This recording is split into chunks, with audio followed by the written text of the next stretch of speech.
सारथी।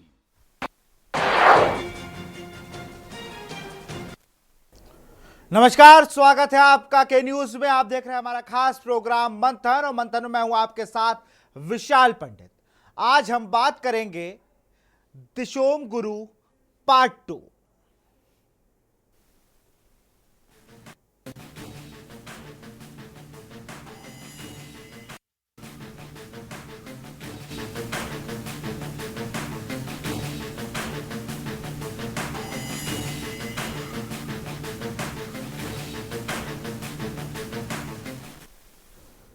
झारखंड के पूर्व मुख्यमंत्री हेमंत सोरेन को हाईकोर्ट ने जमानत दे दी है।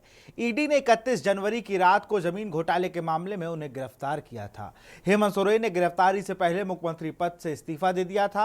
अब जबकि वे लगभग 5 महीने बाद जेल से बाहर आए हैं, तो उनकी भूमिका क्या होगी?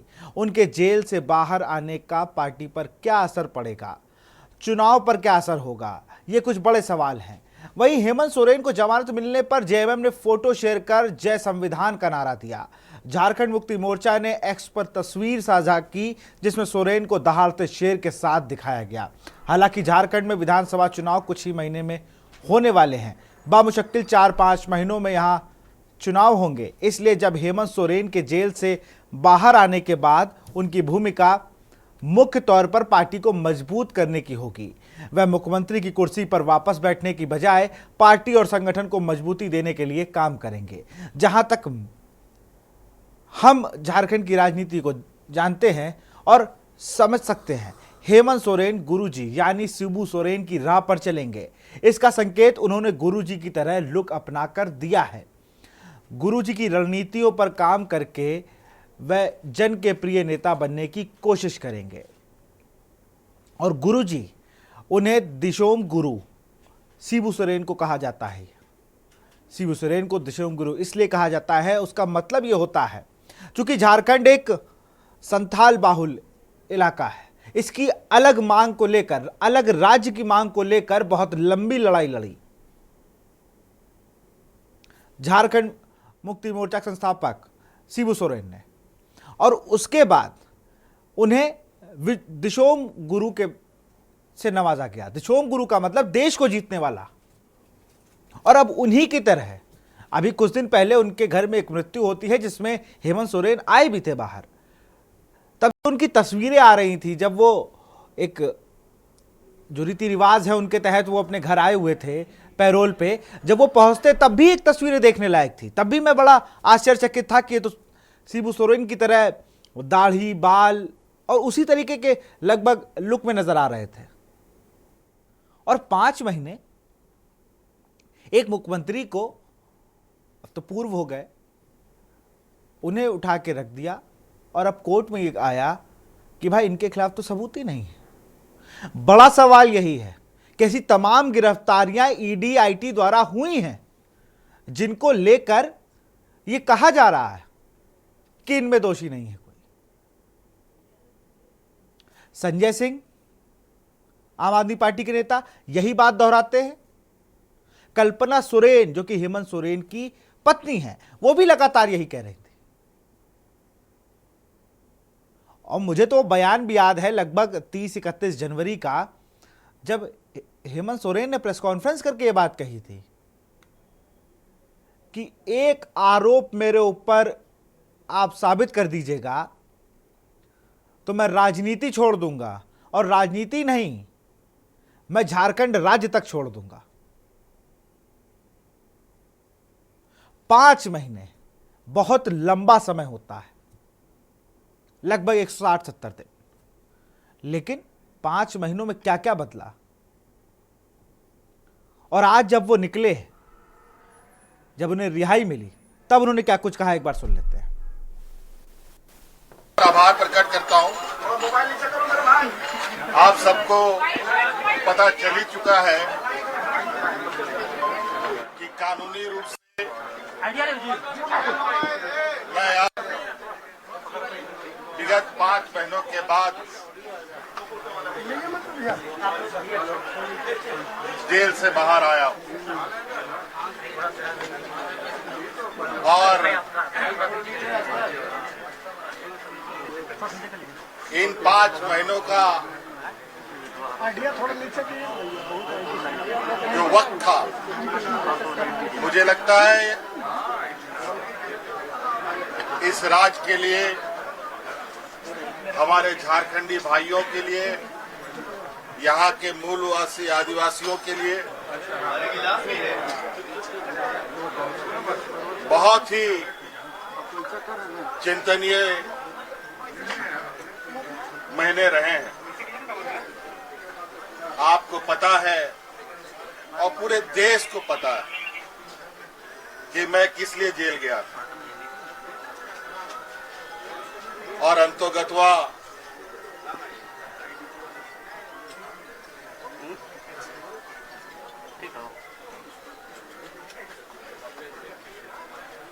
न्यायालय ने अपना न्याय सुनाया है और उसी के तहत मैं आज बाहर हूं।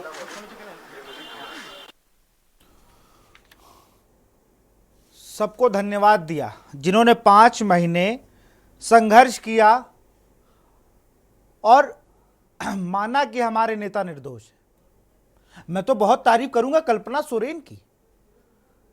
पूरे देश में आम चुनाव होने थे और जिस तरीके से उन्होंने हेमंत सोरेन के जेल जाने के बाद, बहुत लोग ललायित होते हैं परिवार के। सत्ता एक ऐसी चीज है जिसके लिए आप ललायित रहेंगे ही, वो किसी को नहीं अपने से दूर रख सकती। लेकिन उसके बाद भी खुद सीएम बनने की दावेदार बताई जा रही थी, लेकिन नहीं, उन्होंने कार्यकर्ताओं को अपना साथ दिया, उन्हें आगे बढ़ाया और सीएम बनाया और संगठन तौर पर इंडिया ब्लॉक से जुड़ी और इंडिया ब्लॉक के समर्थन में तमाम रैलियां करी और बताया और हिम्मत दी अपने कार्यकर्ताओं को। यही चाहिए होता है आज की राजनीति में। यह काम शिबू सोरेन करते आए हैं। उनका कार्यकर्ता इसीलिए उनके नाम पर जुड़ा है कि गुरु की बात नहीं काटनी है, गुरु के साथ रहना है। गुरु ने अगर सोचा है तो सही होगा। अब उसी कुछ पचिन्हों पर मुझे लगता है हेमंत सोरेन भी चल रहे हैं, क्योंकि झारखंड में 5 साल इंतजार नहीं होता है। आप समझिए, यूपी, बिहार, झारखंड ये ऐसे राज्य हैं जहां की राजनीति समझने के लिए आपको एक उनका क्रांतिकारी इतिहास जानना होगा। उत्तराखंड, कितने लोगों ने अपने ऊपर गोलियां चलवाई। यहां की राजनीति को जिया जाता है। यहां पर अवसरवादी राजनीति नहीं है, यहां कार्यकर्तावादी राजनीति है। आपका कार्यकर्ता आपको उठाएगा और आपका कार्यकर्ता ही आपको गिराएगा। और जो अपने कार्यकर्ताओं के साथ रहता है वो हेमंत सोरेन और शिबू सोरेन टाइप नेता बन जाता है। अब मुझे नहीं पता अगली पीढ़ी ऐसे नेताओं को कब देखेगी जिन्होंने अपने जमीन के लिए संघर्ष किया हो। इसी पर चर्चा करेंगे। शैलेश सिंह है कांग्रेस नेता, हमारे साथ विजेता कुमारी हैं ऑल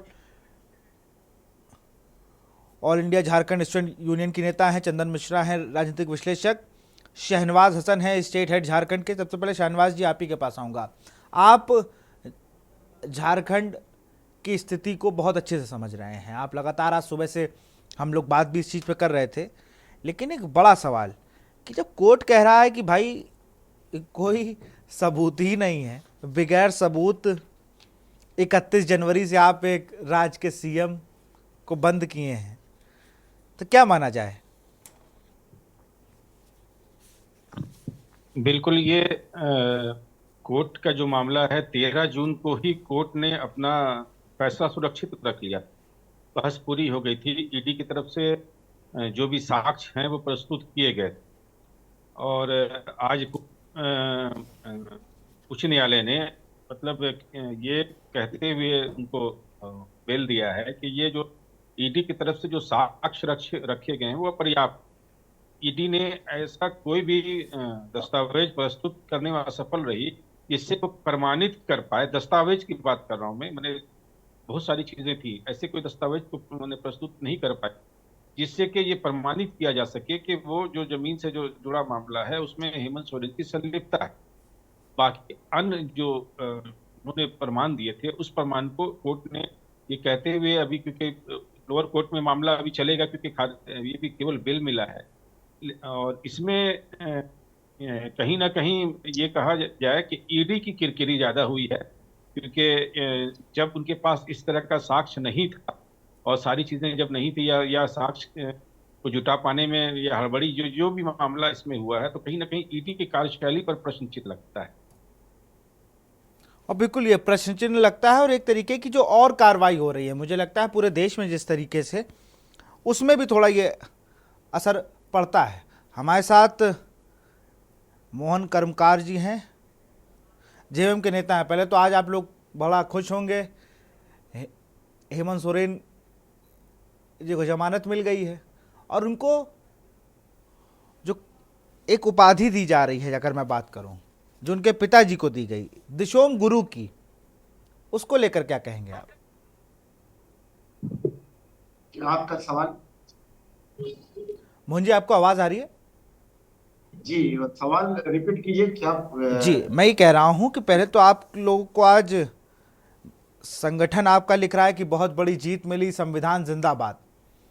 दूसरी ओर दिशोम गुरु पार्ट 2 की ओर हेमंत सोरेन बढ़ गए हैं क्या?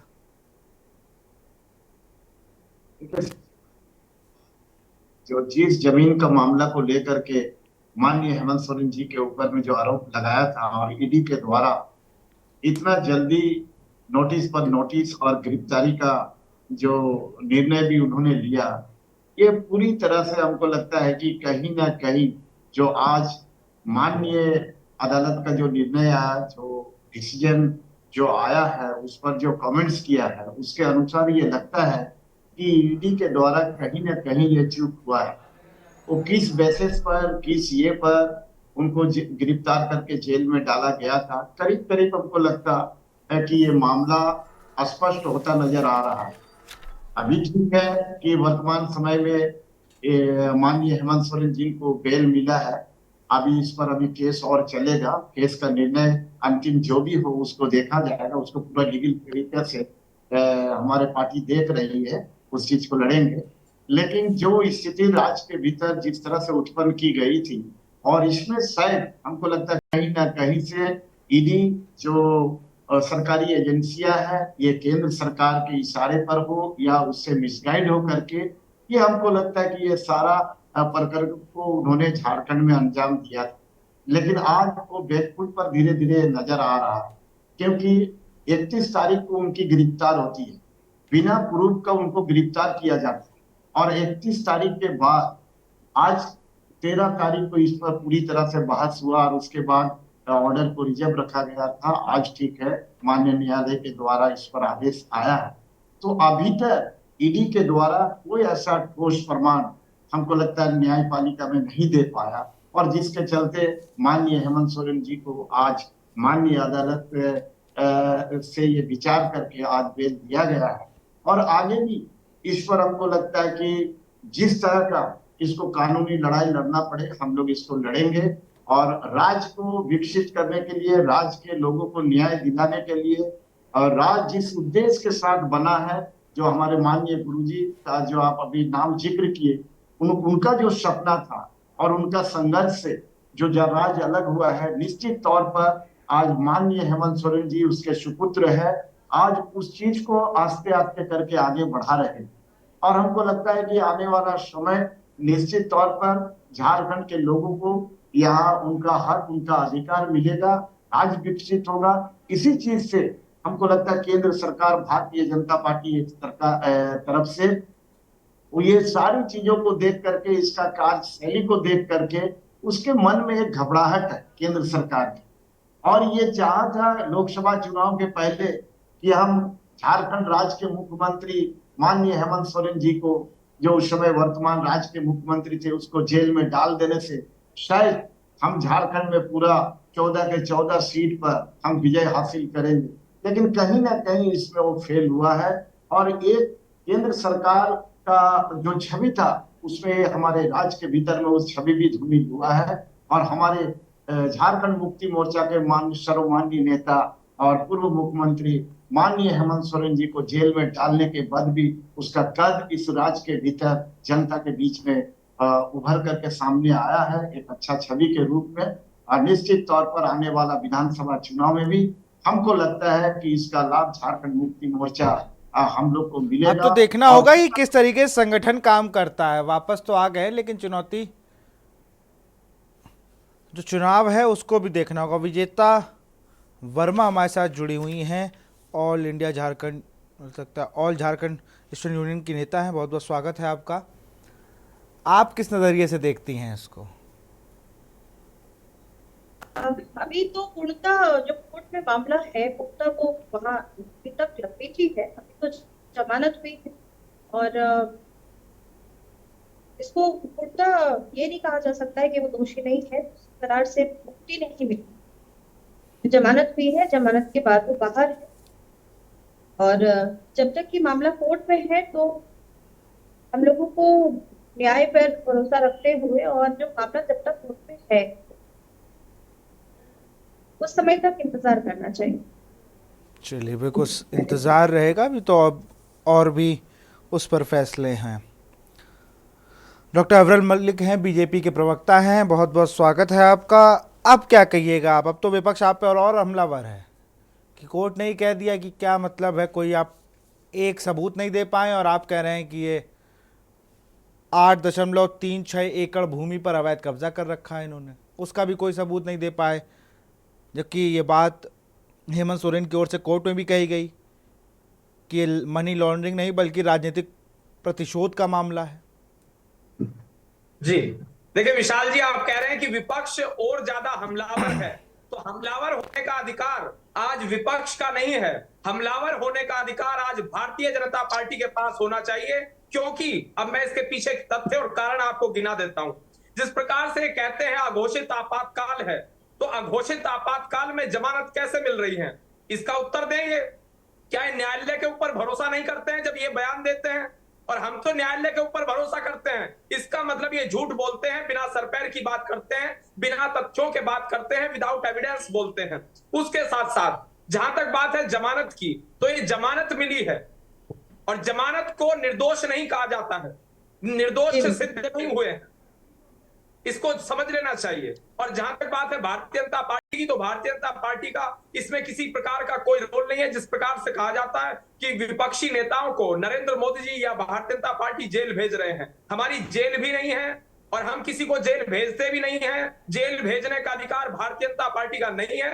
ईडी, सीबीआई, इलेक्शन कमीशन से भारतीय जनता पार्टी का किसी अपनी प्रकार पार्टी का में बुला कोई लिया नाता जाता है, बस आप अपनी पार्टी में बुला लेते हैं उनको। जिसको थोड़ा बहुत डर होता है उसको अपनी पार्टी में बुला लेते हैं। नहीं। भारत अजीत पवार उदाहरण है, मैं तो अजीत पवार के उदाहरण पे ही चलूंगा। आपकी हंसी बता रही है कि आपको सब पता है। अजीत पवार उदाहरण है, कितना बड़ा घोटाला था, सारे मामलों में क्लीन चिट। जी नहीं, मैं आज बड़ा प्रसन्न हूं इस विषय को देखते हुए कि इस आधार पर प्रसन्न हूं, इस आधार पर हूं कि इस बात को आज इन्हें मान लेना चाहिए कि ये जो दावे करते हैं अघोषित आपातकाल के, ये जो दावे करते हैं कि नरेंद्र मोदी जी के आधार पर सब कुछ चल रहा है, इस बात को आज इन्हें स्वीकारना चाहिए। इस बात को ये स्वीकारते नहीं है। और अगर अरविंद केजरीवाल जेल में हैं तो किस आधार पर है, इस विषय को भी इन्हें देखना चाहिए। लेकिन भारतीय जनता पार्टी का ED, CBI, election commission, supreme court, high court, district court, किसी कोर्ट से भारतीय जनता पार्टी का कोई नाता नहीं है, किसी जज से नहीं होता है। अरे ये तो कोई बात कही नहीं, ये तो आप ही कह रहे हो ना। ये जेएम की ओर से कही गई ना, ये विजेता वर्मा जी की तरफ से कही गई। शैलेश सिंह को तो मौका नहीं मिला अभी कहने का, तो वो भी मुझे लगता है आप सुन लिए तो अब ये भी नहीं कहेंगे। ये सारी बातें आप ही ने कही हैं कि बीजेपी से कोई मतलब नहीं है। अभी तक तो ये सब लोग कह रहे थे कि हमें संविधान पे भरोसा है, न्याय पे भरोसा है। ये बात आपने कही है कि जेल से और कोर्ट में आपने जिन नेताओं के नाम लिए आपने कहा और किसी ने नहीं कहा है। आप सुन लीजिएगा डिबेट को फिर से। मैं संजय सिंह के बयानों के आधार पर बता रहा हूं, क्योंकि मैंने संजय सिंह के काफी बयान सुने हैं। वो कहते हैं नरेंद्र मोदी ने इसे जेल में डाल दिया, नरेंद्र मोदी ने उसे जेल में डाल दिया। तो आज संजय सिंह को भी इस डिबेट को देख लेना चाहिए और समझ लेना चाहिए, कान खोलकर सुन लेना चाहिए इस विषय को। जिस प्रकार से मोदी के ऊपर आरोप लगाते हैं, भारतीय जनता पार्टी के ऊपर आरोप लगाते हैं, भारतीय जनता पार्टी का कोई किसी प्रकार का रोल नहीं है। इस बात को एक कान खोलकर समझ ले। और भारतीय जनता पार्टी का हेमंत सोरेन को कैसे जमानत मिल गई? जरूर है कि भ्रष्टाचारियों पर हेमंत सोरेन को 5 महीने जेल में रखा गया। ये बताया गया कि ये सबसे बड़े भ्रष्टाचारी है, इन्होंने इतनी जमीन हड़प ली, इन्होंने पट्टे अपने नाम करा दिए। एक सबूत नहीं दे पाई केंद्रीय एजेंसियां, ऐसा क्यों? बड़ा सवाल तो ये है। संजय सिंह क्या कह रहे तो बाद में डिस्कस कर लेंगे, पहला सवाल तो यही है। पर्दे के पीछे बहुत कुछ हो सकता है, बहुत सारे रीजन हो सकते हैं, साक्ष्यों को मिटाने की कोशिश भी हो सकती है। भाई मैं तो पूछ रहा हूँ ना कि कुछ तो साक्ष्य, जब 5 महीने से जेल में थे तो कुछ तो अविरल भाई रहा होगा ना। ईडी सीबीआई इतनी टीमें लगी थी। जी नहीं, देखिए जिस प्रकार से हमारी बात है या एजेंसियों की जहां तक बात है, तो एजेंसियों को भाजपा के साथ कुछ लोग जोड़ते हैं, जो कि बिल्कुल गलत है। और इस बात को इन्हें समझ लेना चाहिए कि इनके समय में जब यूपीए की सरकार हुआ करती थी केंद्र में, उस समय किस प्रकार से कार्रवाइयां हुआ करती थी। इस विषय को भी इन्हें याद रखना चाहिए। और याद इस विषय को भी रखना चाहिए इन लोगों को कि साध्वी प्रज्ञा सिंह ठाकुर जी के साथ किस प्रकार का व्यवहार किया गया था और किस प्रकार के शब्दों का इस्तेमाल, हिंदू आतंकवाद जैसे शब्द का इस्तेमाल कांग्रेस के नेता किया करते थे। इस विषय को भी याद रखा जाना चाहिए। आखिर इस विषय को आखिर ये याद क्यों नहीं रखते हैं? 60 साल तो इन्हीं की सरकार रही है और इन्हें 60 साल 70 साल। मैं तो सीधे जी पूछ रहा हूं, 5 महीने हेमंत सोरेन जेल में, सबूत कहां है? इस पे जवाब दे दीजिए ना। बीजेपी ने पूरे चुनाव में झारखंड में गई, भ्रष्टाचारी ना जाने क्या क्या कहा, एक सबूत नहीं। मैं कह रहा हूं जमानत मिली है, अभी आरोप नहीं, बरी नहीं हुए। लेकिन बड़ा सवाल है, जब इतने पुख्ता सबूत थे जिसके आधार पर आप लोग चुनाव में इतने बयान आ रहे थे आपकी पार्टी से, एक सबूत नहीं पेश कर पाए कोर्ट में। नहीं देखिए विशाल जी, सब कुछ आएगा सामने, आप देखते जाइए। अब ये नरेंद्र मोदी जी के लिए तानाशाह शब्द का प्रयोग करते हैं। आप इनसे सवाल पूछिए एक बार कि सबूत हम माइक बंद नहीं करते, आपका खुद ही इस माइक बंद हुआ है भाई साहब, हम बंद नहीं करते हैं, हम क्लियर कर दें। माइक के संबंध में नहीं कह रहा हूं। हाँ नहीं, अभी आपकी आवाज चली गई, मैं उस संबंध में कह रहा हूं। आपकी आवाज चली गई ना, मैं उस संबंध में कह रहा हूं कि लोगों को लगे कि आप बोल रहे हैं तो माइक बंद कर रहे हैं, ऐसा कुछ नहीं है, आप बोल सकते हैं। जी नहीं, देखिए मैं आपसे ये कहना चाहता हूं, विनम्र निवेदन करना चाहता हूं कि आप सवाल करिए, इस विषय में विपक्ष से पूछिए कि ये नरेंद्र मोदी जी के संबंध में अजीबोगरीब शब्दों का इस्तेमाल करते हैं, ये तानाशाह शब्द का इस्तेमाल करते हैं, तो ये प्रूव करके दिखाएं किस आधार पर ये कहते हैं, कौन सा लॉजिक इनके पास मौजूद है, इन्हें बताना चाहिए। बिल्कुल, कोर्ट सब कुछ हर बयान पर जो दोनों तरफ से बयान दिए जाते, मुझे लगता है दोनों बयानों पे एक दिन चर्चा करनी चाहिए। इसमें मैं आपको बुलाऊंगा, आमंत्रित करूंगा, शैलेश सिंह के पास चलेंगे। इंडिया ब्लॉक में बहुत बड़ी भूमिका निभाई झारखंड में कल्पना सोरेन ने, हेमंत सोरेन के ना रहने पर। और जिस तरीके से, चाहे वो दिल्ली की बैठक हो, मुंबई की बैठक हो, हर बैठक में आगे से आगे उन्होंने प्रतिभाग किया और ये बताती रही वही मन से, सुनीता केजरीवाल की तरह, कि भाई निर्दोष हैं, राजनीतिक षड्यंत्र है उनके खिलाफ। और आज जब उन्हें जमानत मिलती है, तब कहीं ना कहीं मुझे लगता है कि झारखंड में 6 महीने बाद जो चुनाव है उस पर कुछ असर डालेगी और इंडिया ब्लॉक के लोग फिर से थोड़ा बहुत खुश हो सकते हैं। शैलेश जी नमस्कार। जी नमस्कार। कहा कि ईडी सीबीआई के पास कुछ भी पुख्ता सबूत नहीं है। ईडी सीबीआई सिर्फ मोबाइल के व्हाट्सएप चैट के आधार पर और झूठे तथ्यों को परोस कर और एक अपराधी को गवाह बनाकर उन्होंने ये तथ्य बनाया और हेमंत सोरेन जी का गिरफ्तार किया। उन्होंने कोशिश किया कि लोकतंत्र में किस तरह से उसकी हत्या की जाए, एक मुख्यमंत्री को गिरफ्तार करके कैसे जाकर के स्टेट में ये आपातकाल जैसी स्थिति लागू की जाए, ये वो पूरी भाजपा की टीम और मोदी की टीम ने ये तय किया था। मैंने पूर्व में भी कहा था कि ईडी सीबीआई के पास भी कोई सबूत नहीं मिलेगा और कोई भी एविडेंस नहीं है, कोई भी पेपर प्रूफ नहीं है। ताकि हेमंत सोरेन के नाम पे किसी तरह का जमीन हो या किसी तरह का मनी लॉन्ड्रिंग का मामला हो, ये किसी भी तरह का वो सबूत नहीं पेश कर पाएंगे। और यही हुआ कि ईडी अदालत में तो उन्होंने अपने तथ्यों को रखा, मगर जब ऊपरी अदालत में गए तो वो कोई भी तथ्य नहीं रख पाए। और भविष्य में भी ये किसी भी तरह का ये केस टिकेगा नहीं, और उसी आधार पर आज हेमंत सोरेन जी को बेल मिला है। जहां तक रही कि तानाशाह की बात, तो ये तथ्य आज भी दिख गया कि किस तरह से राहुल जी का मोबाइल, राहुल जी का माइक बंद कर दिया गया। तो तानाशाही तो चल रही है देश में, ये सब लोग देख रहे हैं कैसे अजीत पवार और जाके हेमंत बिस्व शर्मा का सारा केस खत्म कर गया। आज ही हाल में यूपी के जो अपने डिप्टी सीएम हैं, उसके 8 हत्या के मामले, उसके अर्ध हत्या के मामले, 307 का केस, और जितना भी उनका 8 केस था, उन सभी केसों को में उनको बरी घोषित कर दिया गया, वो केस उठा लिया गया। ये आपातकाल स्थिति नहीं है तो और क्या है कि जो भाजपा में लोग रहते हैं उनका केस हटा लिया जाता है, और जो दूसरे विपक्षी दल के हैं उनको एक्स्ट्रा केस लाद दिया जाता है, जिसमें कि उनके पास साक्ष्य भी उपलब्ध नहीं है। तो ये देश में तानाशाही सरकार चल रही है। लोकतंत्र में ये साबित कर दिया कि विपक्ष मजबूत है, परंतु बावजूद इसके ओम बिरला जी ने जो आज ऐसी हरकत की है माइक बंद करने की, ये उसी तानाशाही रवैये का परिणाम है कि ओम बिरला साहब ने आज नीट पे, जिसमें कि हमारे बच्चों का भविष्य, बिल्कुल उस पर भी आएंगे हमारे साथ, मैं आऊँगा उस मुद्दे पर भी आपके पास। शैलेश जी, मैं शहनवाज जी के पास फिर से चलूँगा। शहनवाज जी, भानु प्रताप प्रसाद नामक का व्यक्ति था जिसकी गिरफ्तारी हुई थी 2023 में। उसके फ़ोन से 8.36 एकड़ की एक ज़मीन का जो हिस्सा, उसकी फ़ोटो मिली थी, जिस पर एक कथित तौर पर कहा जा रहा था, अभी तो कोर्ट में विचाराधीन है पूरा मामला, उसमें कहा जा रहा था कि ये पूरी ज़मीन जो है हेमंत सोरेन के कब्जे में है। ये मामला वही है शहनवाज जी? जी, इस पूरे मामले में जैसा कि शैलेश जी ने कहा और हमारे जेएमएम के जनरल सेक्रेटरी मोहन कर्मकाल जी ने कहा कि इस पूरे मामले में जेएमएम और कांग्रेस का जो कहना था कि उनको सदन के ठीक चुनाव से पहले इस मामले को उठाया गया, और ताकि ये प्रयास किया गया कि चुनाव के दरमियान किसी तरीके से हेमंत सोरेन को जेल में डाल दिया जाए, जो इनका कहना। और लेकिन वहीं ईडी के तरफ से जो साक्ष्य प्रस्तुत किए गए कोर्ट में, जो लोअर कोर्ट में प्रस्तुत किए गए और हाई कोर्ट में जो प्रस्तुत किए गए, वो आधार वो चैटिंग है जिसको बताया जाता है, जो प्राप्त हम लोग को सूचना हुई, वो चैट के आधार पे जिसमें ये कहा गया था कि ये लेन देन का मामला है और जिससे वो प्रमाणित करना चाहे थे। लेकिन वहीं कागजी कोई ऐसा रजिस्टर्ड डीड या कोई ऐसा एग्रीमेंट या कोई इस तरह का कोई भी डॉक्यूमेंट जो है वो ईडी न्यायालय में प्रस्तुत करने में हमारी जानकारी अनुसार सफल रही, जिसके कारण न्यायालय इस मामले में उनको बेल दी।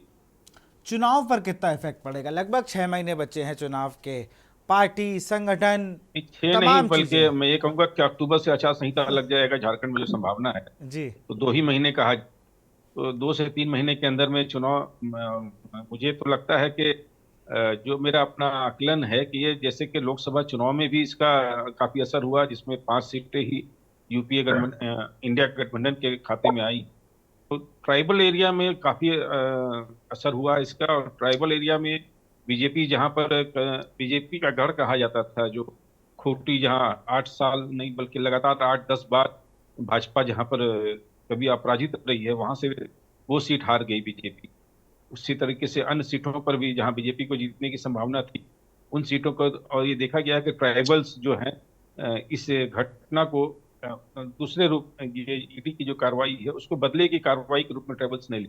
और सभी कह रहे थे, सभी न्यूज चैनल और सभी इस तरह के खुलासे कर रहे थे कि भाजपा को 13 सीटें आएंगी या 12 सीटें आएंगी या 11 सीटें आएंगी, ये समीक्षा कर रहे थे। केवल के न्यूज पर ही हम लोगों ने ये कहा था कि इस बार जो है रिजल्ट जो है चौंकाने वाला होगा। बिल्कुल, बिल्कुल नहीं है कि 50-50 का मामला है। तो और रिजल्ट के बाद जो आप देखें कि 5 सीटें इनको मिली, तो ये हमारी जो निष्पक्ष पत्रकारिता जो के न्यूज जो करती आई है, क्योंकि हम लोग ने यही प्रयास किया कि आज जो पत्रकारिता में जो हमारा मानक हम लोगों ने प्रयास किया है कि एकदम निष्पक्षता से सभी की बातें आनी चाहिए, हम न किसी के विरोध भी करेंगे, न किसी के पक्ष में रहेंगे।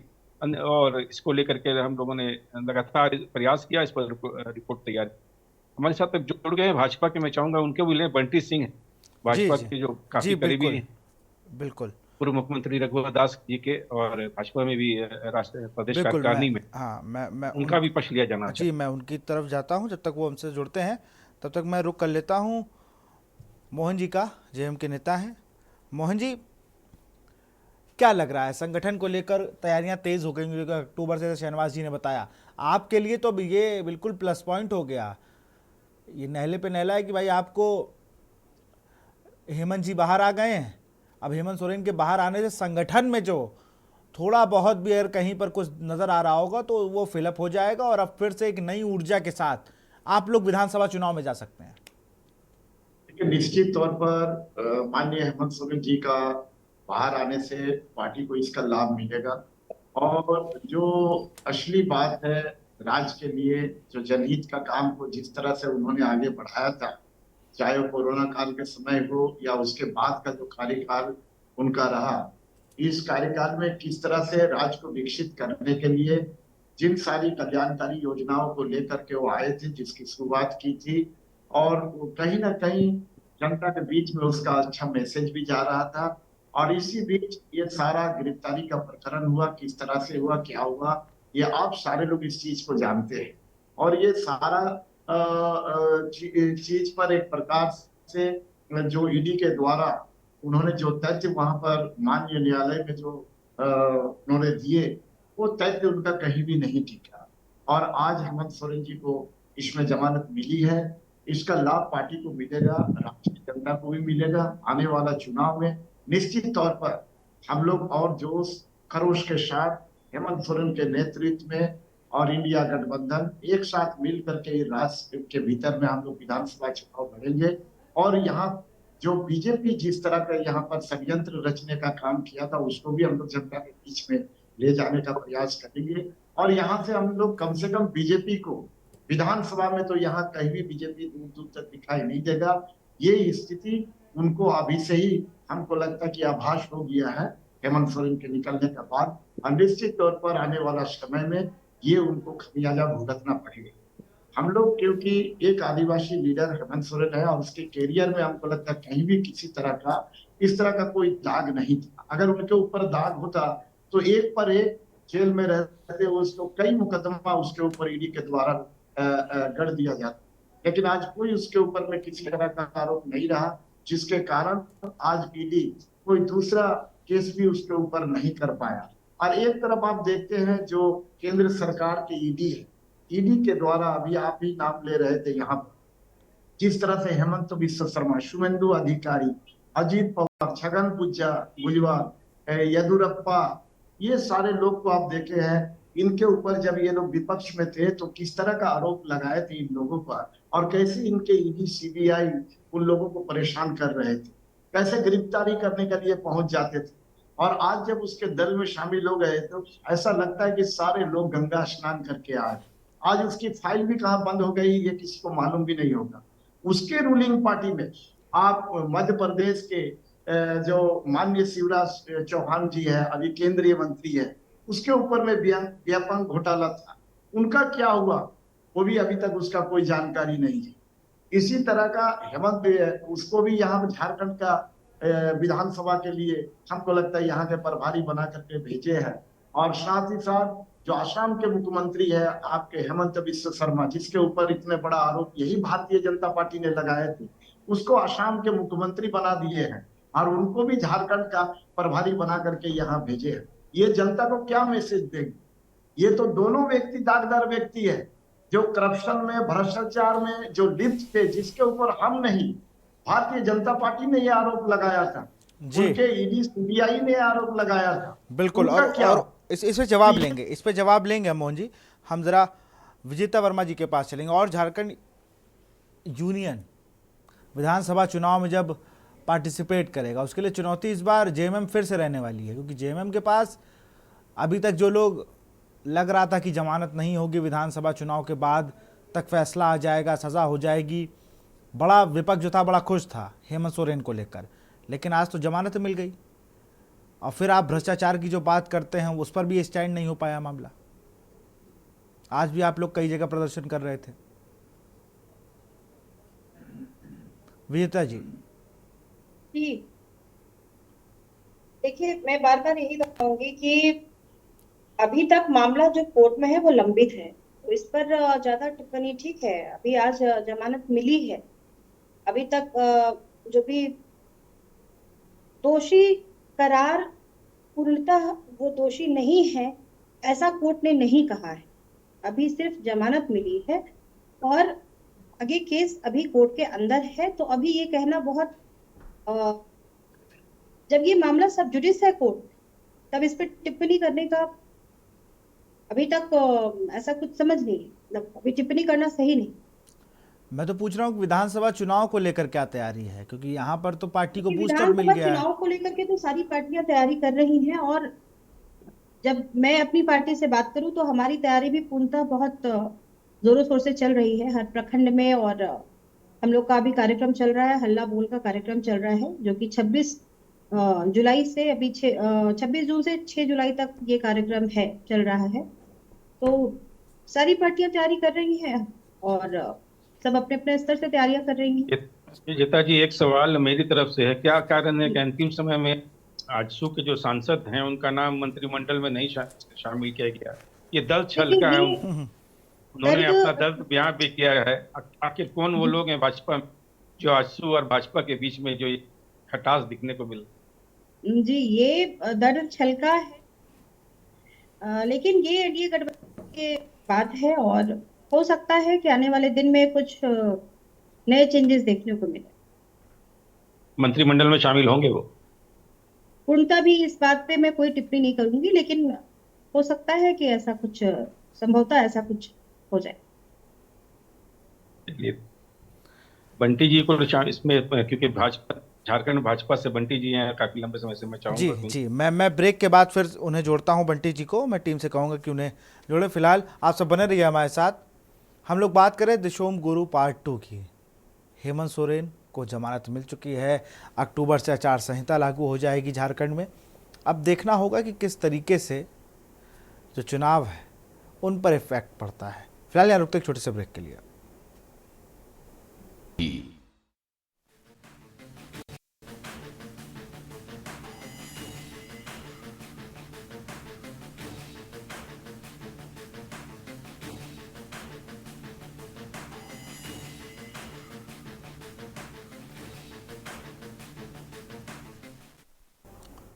ब्रेक के बाद आपका स्वागत है। हमारे साथ बंटी सिंह जी जुड़ चुके हैं, झारखंड में भाजपा के नेता हैं। बहुत बहुत स्वागत है आपका। चूँकि आप विलम्ब हो गया थोड़ा जुड़ने में आपसे, और डिबेट भी अपने अंतिम पड़ाव पर है। बंटी जी के पास ही सीधा चलेंगे और बंटी से सवाल लेंगे कि झारखंड बीजेपी के मुद्दों की अगर हम बात करें तो मेन मुद्दा चुनाव में उन्होंने ये उठाया, झारखंड बीजेपी ने, कि भाई ये किस तरीके से भ्रष्टाचारी और ये तमाम मुद्दे, अब चुनाव भी लगे, हेमंत सोरेन को जमानत मिल गई है।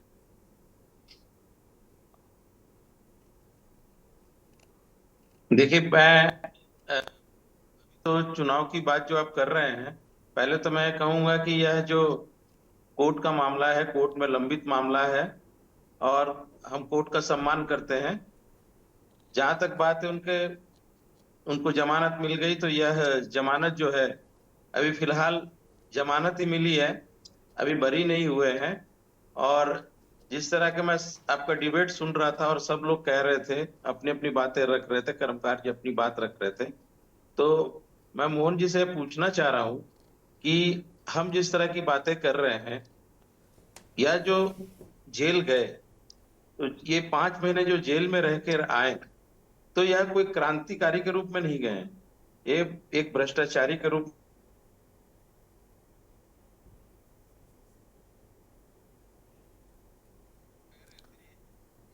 आपकी आवाज हम तक नहीं आ रही है।